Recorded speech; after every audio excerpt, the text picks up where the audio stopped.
All right, Zoe, thanks so much for being on the Friends with Wheels podcast. My first question that I have for you is tell the audience a little bit about you and how you started in the mental health space, and we can go from there. Absolutely. Thanks for having me. My name is Zoe Spears. I'm a licensed marriage and family therapist, and I currently have a private practice based in Los Angeles where I see clients virtually. I work with mainly adults, but sometimes I work with elder teens and couples as well. hmm And so tell me a little bit about what you do in your private practice. What's that all about?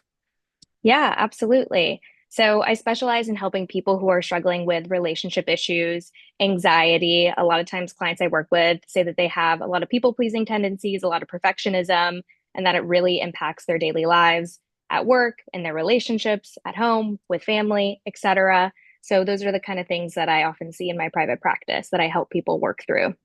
And how do you help those folks, manage those things of like people pleasing, perfectionism, and all that other stuff? Yeah, absolutely. So I have more of a relational background or relational approach when working with clients. So I draw from different modalities, but I use psychodynamic and attachment-based therapy as my primary modality. So helping people to understand the role of childhood and how that impacts what's showing up in their lives currently, right? These roles that often are subconsciously assigned to us in childhood, right? Maybe you had to be the people pleaser at home with family. You were the one who was keeping the peace, right? Um, and so helping people to understand how that those roles that started from often a really young age are carrying over into their daily lives and helping them to really release these roles, which sounds easy in theory, but oftentimes is a lot of work, especially if these roles are so integrated with identity and self-worth and self-esteem and all of those things. hmm And so what sorts of hands-on things do you work with clients to help them get out the habit of like people pleasing and perfectionism? Because I was in therapy and my therapist would give me handouts or worksheets to work on to sort of for me to consider. So is there anything that you do on that front? Do you have like worksheets or handouts that you give to clients for them to consider or think about? Yeah, absolutely. Occasionally I do. I would say primarily my approach is more helping clients explore, pointing out things, kind of reflecting things that I'm noticing, especially when it comes to patterns. Like, hey, I'm noticing this is showing up in a lot of areas of your relationship and kind of helping them to get the insight and awareness into that. Now, at the same time, I don't think insight and awareness is always where the work stops for a lot of clients that I work with. They're pretty self-aware. They're like, I know I have these patterns, but I just don't know how to get out of them. And for that, we might try a different approach. Something that I recently got trained in is internal family systems. And I really love that approach because it goes beyond just talk therapy with the therapist and the client. And it does a lot more like internal work and internal dialogue. hmm And what have you learned in doing this kind of work? Like as a therapist yourself, what have you learned, with like working with clients, who are, dealing with those issues of like perfectionism, people pleasing, what can you sort of take away, I guess? Yeah. Wow. So many things. I'm trying to figure out where I want to start with this. I think just in general, being in this work as a therapist has helped me to have a lot of compassion and understanding because so often, right, we see people in the external world and we might not know what's going on for them. We might just see their behavior and we might not understand fully like what's going on underneath the surface. And so what I love about my work is getting to understand the why, getting to understand why people are the way they are and how they're showing up. And that's definitely helped me to have more compassion for people in the external world, right? You might have like a difficult, someone might be responding in a difficult manner, a difficult way, and just having a more compassion of like, hey, it's probably not about me. It probably has nothing to do with me. I used to be a people pleaser, so I can so understand how it's easy to take things personally and make it about you. And I think it's really helped me to understand, we're all going through our own thing day to day. And oftentimes these things aren't personal. When it comes to working with clients, um, what I've learned is that the role of childhood plays a really significant part in how someone shows up in the world, right? And each client is different, but I noticed for a lot of my perfectionism, people pleasing clients that started in their life at a really young age, whether they realize it or not. Like there could have been um, implicit or explicit kind of pressures that were put on them at a young age to succeed, to be achievement oriented, to get along with people, to keep the peace. And so I really enjoy helping people make that connection. It's sort of like putting the puzzle pieces together and realizing, like, oh, wow, like I can understand where this is coming from. And once I understand it, then I can actually work towards changing that. Mm-hmm. And like, was there some sort of mentor that you sort of looked up to, like when you were looking to become a mental health professional that you sort of said, I want to be like him or her one day? Yeah, absolutely. I would say I have a lot of mentors, both maybe like mentors who are in the public space who don't know me, like other therapists, and also mentors that I've worked directly with. So I'll speak a little bit about both of those. But I had a wonderful therapist in college while I was going through my own anxiety and other mental health issues that I really loved working with. And she was really encouraging about me starting the process of going to graduate school to become a therapist. And so she really took on a mentorship role with me and really encouraged me throughout the process, which absolutely, like I would not be here today without that support. And then I would say for other mentors, Brene Brown has been a really big influence for me. I love her work. I love the work that she does.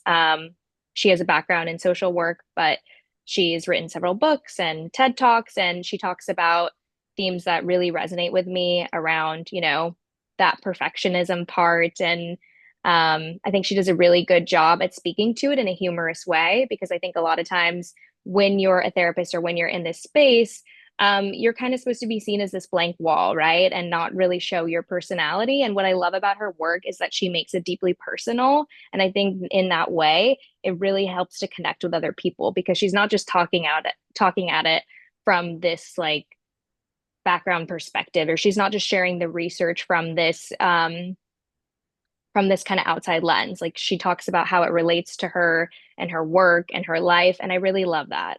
Mm-hmm. Yeah, she seems like a good person to talk to. I'll probably consider having her on the podcast someday. Um, but That would be like, incredible. yes, it would. It would be incredible. My next question is like, like, is there anything that you'd like to learn in terms of something new, in your mental health as a mental health professional? Absolutely. I think as a therapist, the learning is never done. And that's what I love about it. That's what keeps it exciting, right? Is learning new approaches to working with clients. I've been really interested in learning more about kind of somatic work, EMDR. I know that's been really popular lately, especially helping people work through trauma in more of like kind of a short form therapy space. So I'm really interested in learning and diving into more of that eventually. Mm-hmm. And for those who want to do what you're doing, become a mental health professional, what tips, advice would you give to those who want to do what you're doing? Because I don't know what your experience was like in grad school and that kind of stuff and doing and going to where you are today, but could you share a little bit about that and also like share tips for those who want to become a mental health professional?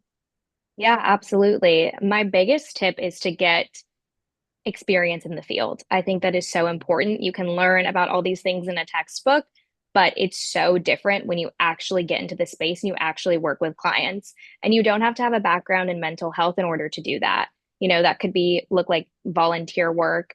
That could look like I'm trying to think what else, what other ways. I know I worked as a mental health professional um, after college before I went to graduate school.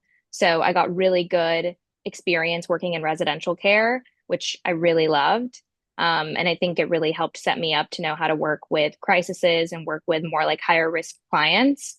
Um, and you don't need to have a background in psychology to do that. So, my biggest recommendation is to just get experience wherever you can, even if it's volunteer work, starting somewhere small, get that experience and see if you like it first, because it is a big commitment to go to graduate school. It's a big time commitment, it's a big financial commitment and investment. And I think it's important to try it out and see if you enjoy it first. Because again, it's so different when you're learning about it versus when you're actually doing it. Because I remember a couple of years ago, I wanted to get into grad school, but I'm just like, this is so financially, I couldn't do it financially. It's a big time Yeah, commitment, so I just could absolutely. not do that. Yeah, absolutely. And, the reality is there's a lot of privileges with being in this job because it is it is a big time commitment. It is a big financial investment to get here. So if it's something that you're interested in, see if there's volunteer work. Try that out. See if you like it first. And if you decide, hey, I really love this, then consider moving forward with that. I would also recommend getting experience in different arenas because you never know what population you're going to want to work with. I went into grad school saying I only want to work with kids. I had no desire working with adults. I had no desire working with couples. I was pretty set on that.